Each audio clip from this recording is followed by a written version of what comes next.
interessante como existem... vocês estavam reclamando, inclusive, da última vez, me corrija se eu estiver errado, tá? Que tem muitos acadêmicos que não querem escutar o que vocês têm para dizer. A galera do design inteligente, tô dizendo. Mas você, nas tuas escavações lá, tu também encontra um monte de coisa e que corroboram até a Bíblia. Sim. Né? E aí, nesse sentido, Rodrigão, eu não quero dizer nada com isso, Por favor. Mas será que tu não chega às conclusões que tu chega porque você tá enviesado pela religião? Por favor. Boa pergunta. Inclusive, de tudo que o Sérgio falou, eu concordo com tudo. O único pontinho, Sérgio, que eu fiquei um pouco assim, eu falei assim, a questão do viés. Né? Porque, em primeiro lugar, eu acho que o viés, eu até falei da questão da cosmovisão. Viés é uma palavra pejorativa. Vou usar cosmovisão. A cosmovisão, todo mundo a tem. Não tem como você escapar dela, porque ela vai sendo construída e, por mais que você evite a palavra crer, pelos experimentos, você já espera determinados resultados que ainda não aconteceram. Não, isso é muito importante. Eu acho que não é trocar a palavra acreditar por esperar. Por esperar. Isso aí. Entendeu? Isso mesmo. Vamos supor, se eu sei que a água ferve... A quantos? 100. 100. Se eu sei que a água ferve... A nível do mar. A nível do mar, né? Então eu vou colocar aqui, eu já espero que ela vá ferver. Não é que eu estou torcendo para que ferva, mas eu já estou esperando, já estou trabalhando com aquele pressuposto. E se alguém chegar para mim e falar o seguinte, a água não ferve, aí esse grau fala assim, não é por aí. Eu vou evitar a palavra não creio para tentar usar a linguagem do Sérgio. Não acredito em qualquer coisa. A minha questão com a fé, eu tenho um conceito de fé um pouquinho mais amplo.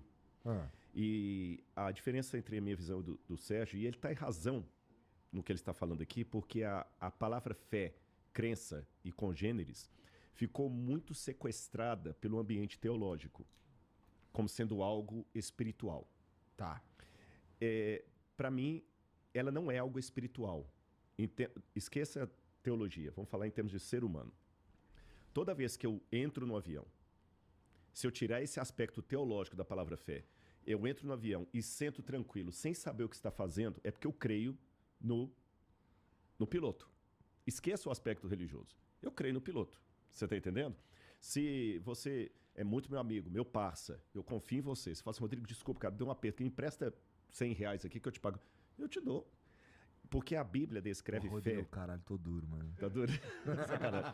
A Bíblia descreve fé, Hebreus 11, fé é a certeza das coisas que se esperam, a convicção de fatos que não se veem. Então, vou falar isso num ponto teológico e num ponto científico. A palavra certeza em grego é hipóstasis. Até o pessoal religioso entende que fé, é por isso que tem a acusação do Deus das lacunas, do Russell, a certeza de coisas não esperam. Então, não precisa de ciência, basta fé. Não, quando Paulo usa a palavra certeza, que está pessimamente traduzida em português, hipóstasis, é um certificado de propriedade de algo que você não recebeu. Na época de Paulo, o soldado romano, quando ele trabalhava, o imperador dava para ele um diploma no sentido latino da palavra, onde fala o seguinte, olha, quando o Sérgio sair do exército e o Igor, você vai ter como soldo por o seu tempo trabalhado uma aposentadoria, uma terra para você cultivar e mais alguma coisa lá. E o soldado guardava aquela certidão com ele durante todo o período de combate, porque ele sabia que no final, se ele sobreviver, ele vai receber a terra. Então Paulo fez uma paródia, um paralelo. Se nós cremos na palavra de Cristo, ele nos deu o certificado de uma terra que nós não vimos. Como soldado romano, ele não viu a terra dele.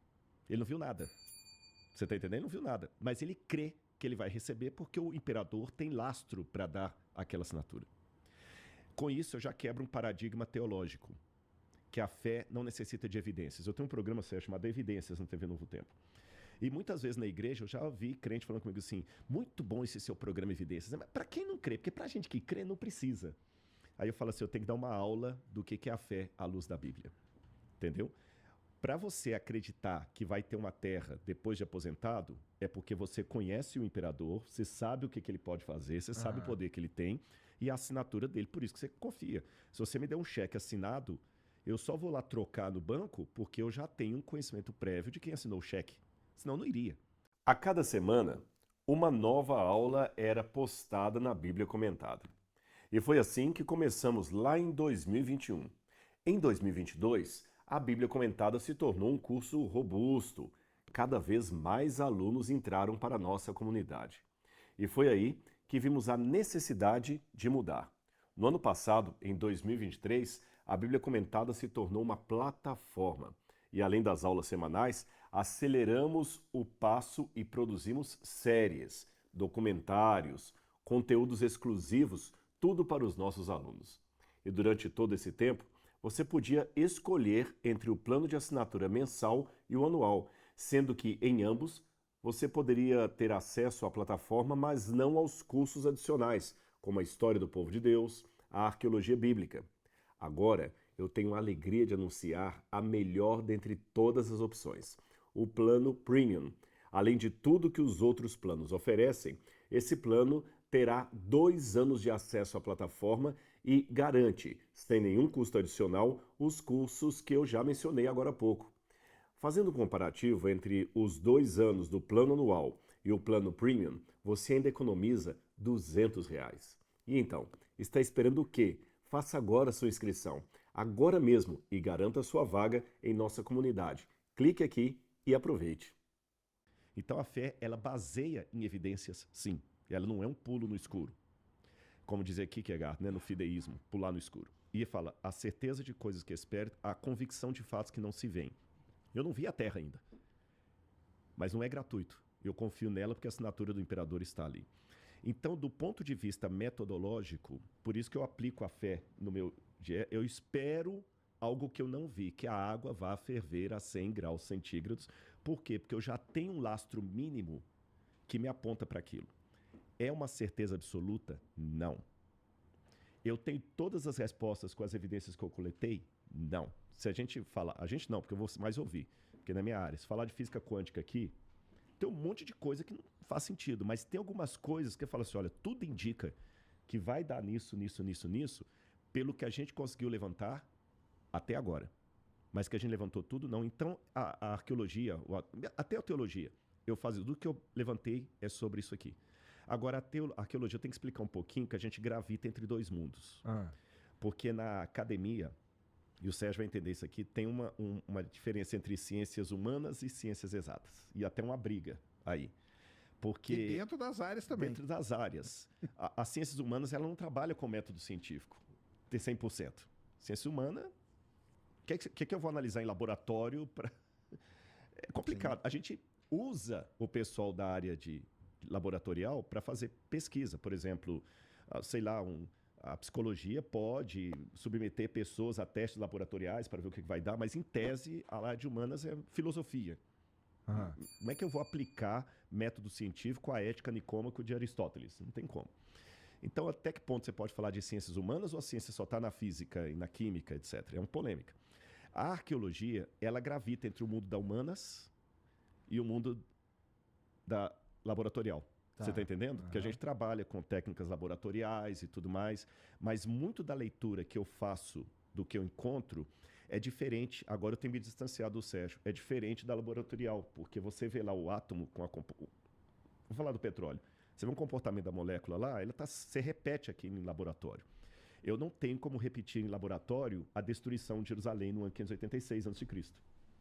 Eu só vou ver a cinza ali, pedir gente da área que não é minha para medir aquela cinza, para falar, escuta, qual foi a quantidade de calor que queimou isso aqui? Ele falou, olha, que interessante, houve um incêndio aqui no 586 e a Bíblia fala que Jerusalém foi destruída. Eu tenho um par aqui que confirma a história bíblica, e eu paro aqui. Agora, se você pedir, repete esse laboratório, não tem como. Então, meu método científico, ele é adaptado ao tipo de estudo que eu estou fazendo. Não sei se ficou confuso o que eu falei.